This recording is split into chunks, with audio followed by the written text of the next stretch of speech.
Assalamualaikum. We are from Group C. We'll be presenting Selangor as a monopoly company. So, these are all of our group members. Activity for Selangor. So, as you guys know, Selangor is Malaysia's largest water operator, and it serves as the sole public water services provider in Selangor, Kuala Lumpur, and Putrajaya, which is a distribution area since 2019 on September. Second, Selangor also responsible for abstracting, treating and distributing treated water supply to 8.4 million consumers consisting of residential, commercial and industrial users, as well as government buildings, press overship and other vital establishments.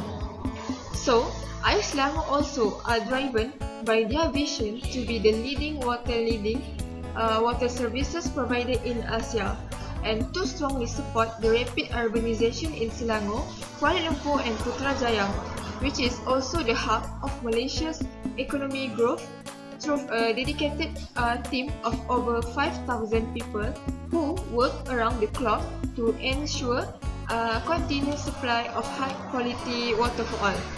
So, for the third, Selangor to continuously deliver clean, safe and sustainable water to its consumers through various water treatment facilities and assets, with daily production averaging 4,991 million litres. Selangor achieved this through their continuous effort to increase supply margin, improve operational efficiency at our water treatment plant, and Selangor also minimized their loss in our distribution network. Selangor unwavering commitment to deliver the best customer experience through a high standard of services in underpinned by the core value practiced by their employees. So for the last, Selangor holding Berhad integrity is to continue the do right thing no matter what the consequence. With the integrity, Selangor will live by their standards and belief even who no one is watching. Before Selangor took over, it used to be known as the Syabas Company. Syabas Company that monopolized in the state of Selangor, but now it has been taken over by Selangor because they want to change the administration of water services in Selangor. The state government planned to acquire these 4 companies under a new entity it called the Pengurusan Selangor Sendirian Berhad, which is Selangor. Then, once Selangor acquired them, the ownership will be transferred to a federal government agency. It called the Pengurusan Aset Air Berhad, which is PAAB. The PAAB will then list these companies back to Selangor. If you guys want to know, Syabas Company is a private entity so that the state of Selangor wants Selangor government to take over Syabas Company to operate and serves the public sole water services provider to Selangor, Kuala Lumpur and Putrajaya. Assalamualaikum warahmatullahi wabarakatuh. My name is NURUL binti rozali, metric number 1222655. So today I will be presenting the definition and some characteristics of a monopoly company. A monopoly is a market situation where only one producer controls the supply of a good or services. This is because there is only one seller selling a unique product to many buyers, and the entry of new producers is prohibited or severely restricted. This also means that the monopolist has significant control over the price it charges. Selangor is one of the examples for a monopoly company, as it is the only company that provides water to the household in Selangor. Besides, TMB, which is the National Berhad, can also be a good example for a monopoly company, and this is because it is the only company that provides electricity throughout Malaysia. And lastly, KTMB is the main railway company, and it is also a monopoly company. One of the characteristics of a monopoly company is a sole trader. This is according to the definition of a monopoly market, where only a single seller is required to product or services. And Selangor fits perfectly into this characteristic, as it is the only company that was given the authority to supply water as a necessity to the household in Selangor. The second characteristic is a price maker. This happened since the company has enough market power to set its own prices for its product without losing customers, because there are no perfect substitute for the product they produce. One simple example is water is a big necessary for a human being.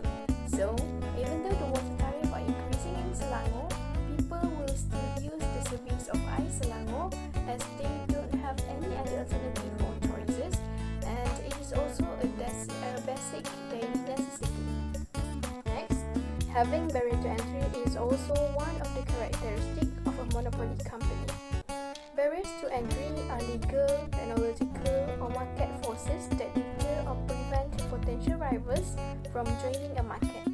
Monopolies have barriers to entry because they have high capital costs and strict government regulations, which prevent other businesses from entering the sector and engaging in a profitable competition. The next characteristic is providing unique products or services. This demonstrates that there are no comparable alternatives to the created product, as it is only supplied by one company. Selangor is an example of a unique company that supplies water or public utility to the residents of Selangor, and there is no close substitute for the service they provide in Selangor. The last characteristic of a monopoly company is lack of competition. This characteristic is involved because there are no close substitutes in the monopoly market, and this will give a lot of benefit to the company. The fact that Selangor is providing public utilities makes it a natural monopoly, as there is no other company that offers the same services in Selangor.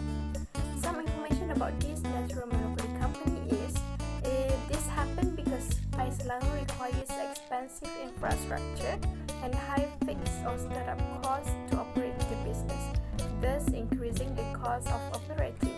In order to prevent people from suffering because of water bills, the government compensates Selangor. So this is all from me. Thank you. My name is BAITINNUZUL binti MOHAMMAD, and my matric number is 1222669. For now, let's take a look at production cost curve and revenue. For a product that do not depend on output, but their marginal cost for superior goods are constant. So if we take a look at the marginal cost, they have two costs that we need to consider, which is fixed cost and variable cost. So for fixed cost do not affect any change in total cost of production, since they are constant. In Selangor, to make sure the customer are supplied with the greatest quality of treated water, Selangor deploy innovative equipment throughout the distribution network. For instance, the brand for new hybrid distribution, water quality real-time analyzer Hydra. So for another fixed cost that have in Selangor, which is a pipe with a length of large kilometer with active operational vehicle, are included in the fixed cost for Selangor firm. Due to its consistency and the fact that the cost of production does not change, this is known as fixed cost. For another cost, which is variable cost increase and decrease depend to a company output. For like sale or production, output determine variable cost. So maintenance is one of the variable costs in in Selangor that imposed when upgrading infrastructure and asset in Selangor. For manufacturing and maintenance, is create quality to maximize efficiency and lowest possible cost in Ais Selangor. Like they do SG Selangor phase, which is SSP1 for Ais Selangor, which have a largest water for the treatment plant with a design capacity of large MLD supply.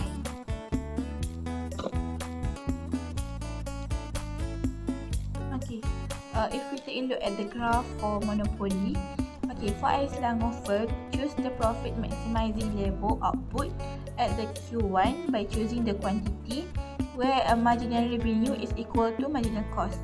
So if we take a look at the monopolies, monopolies may be charged for the price by the established by the market demand curve at the quantity when it's produced, the amount defined by the intersection between marginal revenue and marginal cost.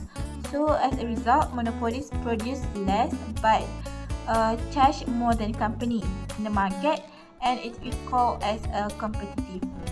So for quantity Q1 will be multiplied by the price for the P1 to produce total revenue, and for total cost will be quantity for Q1 multiplied by the average cost of producing.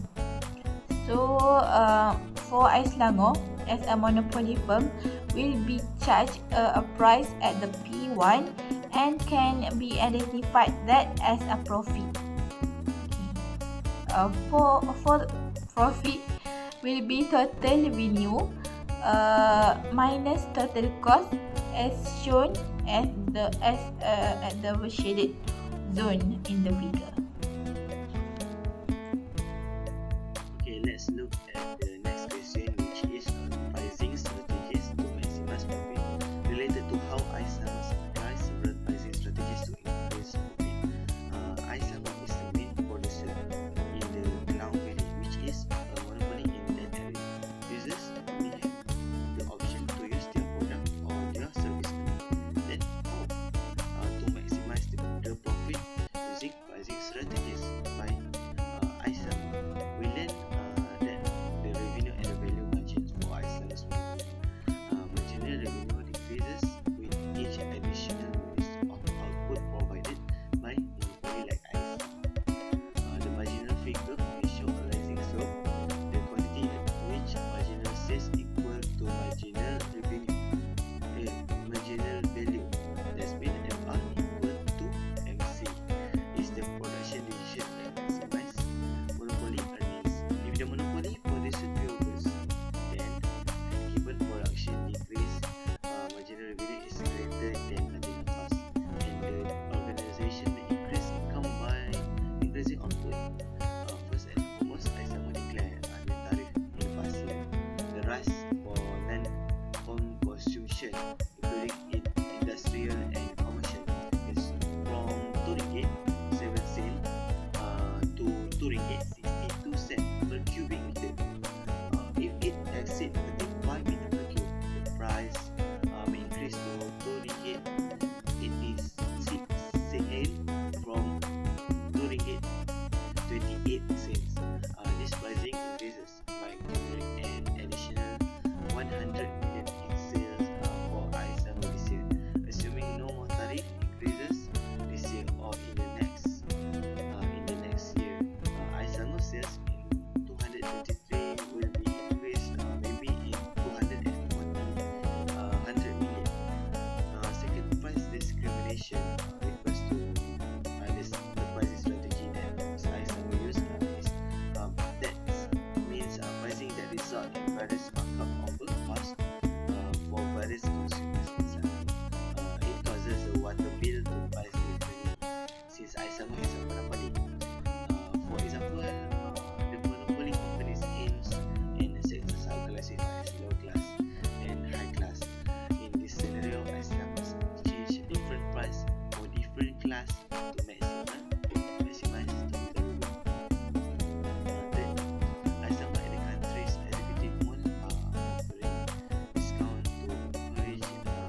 enables Selangor to collect more payment on time and increase its marginal revenue.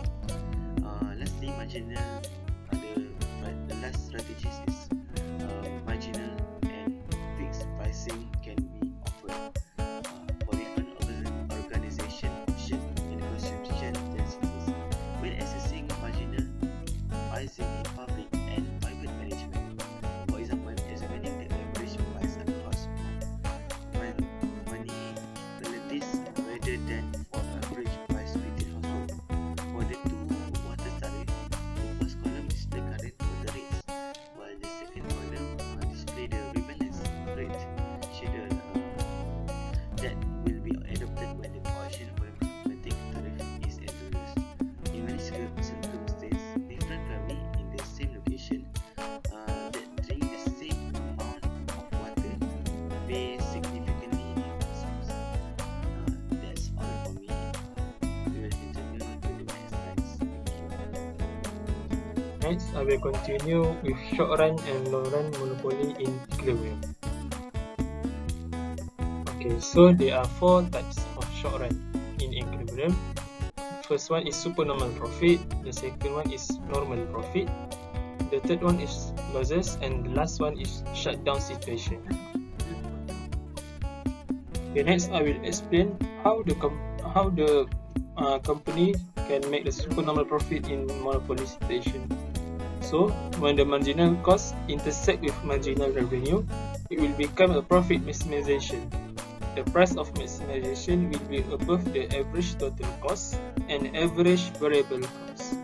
So, the company or Selangor will get the supernormal profit because of the price can pay the cost with higher profit. And it's a fact that Selangor also never produce at the minimum average of total cost, so that they can maintain and still monopolize. Okay, so for the normal profit, when the marginal cost intersect with marginal revenue, it will become profit maximization. So the price of maximization will be same with average total cost and above the average variable cost. So the company will gain the normal profit or zero economic profit because of the price can pay the cost of variable cost. In this situation, the company will gain no profit but still run. So the company will face break even, which is if the company increase the price, the company will make loss, and if the company increase the quantity, also can make loss for the company. Next, for the loss, when the marginal cost intersect with marginal revenue, it will become profit maximization. So the price of maximization will be below of average total cost and above the average variable cost. So the company will lose the profit. However, this company will stay operate because the company can still pay some of their fixed costs. So the company can still run. And the last for the short run is the shutdown. So when the marginal cost intersect with marginal revenue, it will become profit maximization. The price of maximization will be below of average total cost and average variable cost. So the company will shut down because of the company cannot afford their cost, which is average total cost and average variable cost. Okay, next I will continue with long run equilibrium. So long run equilibrium of monopolies can alter all the inputs over the long term. Therefore, the average cost and marginal cost curve are required to identify the firm's equilibrium.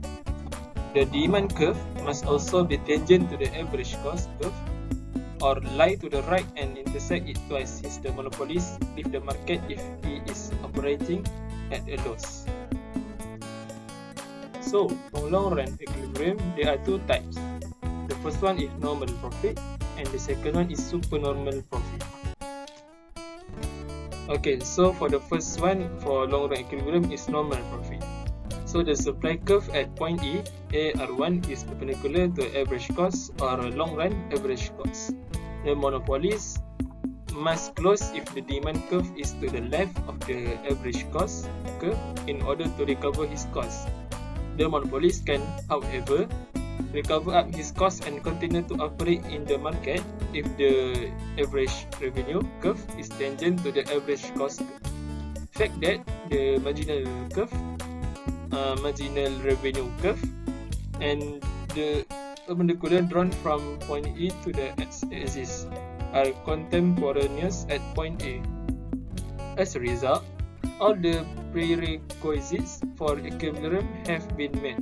The monopolist generates OM quantity and sells it for EM per unit, which is enough to cover its typical costs and profits. Okay, next for the supernormal profit, the revenue marginal curve at point B, MR2 cuts the marginal cost curve from below. The average revenue 2 curve corresponding height is EM1. As a result, the monopolist manufactures OM1 quantity and sells it at EM1 per unit to earn an additional profit to EB per unit. Because the company has a monopoly, this additional profit is not lost to competition or newer firms entering the industry. So that's how the supernormal profit can gain at the long run equilibrium. So, in the long run, all input factors are assumed to be variable, making it possible for firms to enter and exit the market. The consequence of this entry and exit of firms was that each firm's economic profit were reduced to zero in the long run.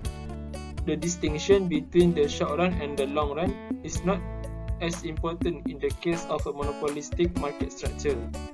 The existence of high barriers to entry prevent firms from entering the market even in the long run. Therefore, it is possible for the monopolist to avoid competition and continue making positive economic profit in the long run.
customer experience, and enhance the water infrastructure. It means there is enough water to meet multiple needs to the consumer, from agriculture, commercial, personal, and industrial. I think that's all from me.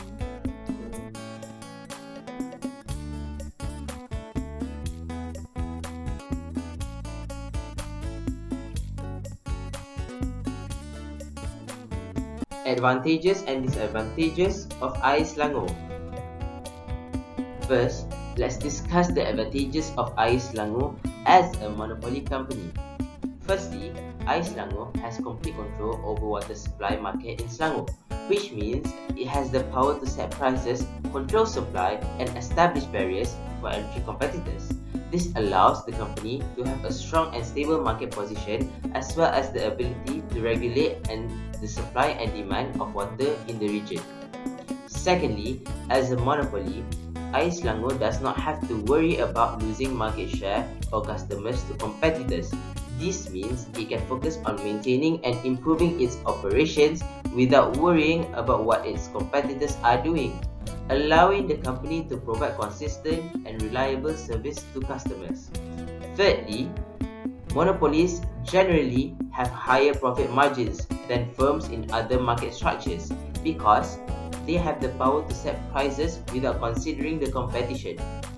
This means the AIS Selangor can potentially earn higher profits compared to water companies operating in competitive markets. Finally, AIS Selangor can benefit from better economies of scale due to its control over the market, which can result in lower costs and higher efficiency, leading to higher profits.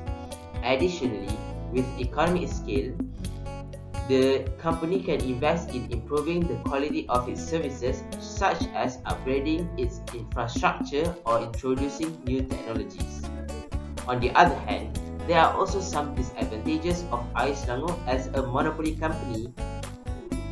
Firstly, since there is a competition, AIS Selangor has less motivation to innovate and improve itself, its products or its services, which can result in lower quality products and services, hurting its reputation and customer loyalty. Secondly, with a monopoly, consumers have no alternative options for water supply. This can lead to dissatisfaction and frustration with the company, as well as lower customer satisfaction. This can also result in a lack of pressure on AIS Selangor to improve its services, as consumers have no other options. Thirdly, monopolies are not subject to the same regulations and consumer protections as other firms, which means that AIS Selangor may engage in practices that harm consumers, such as price gouging or poor quality products. This can result in a negative impact on the company's reputation and customer loyalty. Finally, monopolies can lead to a decreased market efficiency, as they have no incentive to respond to changes in consumer demand, resulting in lower economic growth and reduced economic welfare for consumers, as prices may not reflect the true market value of the product service. In conclusion, while AIS Selangor may have some advantages as a monopoly company, it also faces some significant disadvantages. It's important for the company to strike a balance between maximizing profits and providing quality services to customers, as well as operating in a fair and transparent manner. Thank you.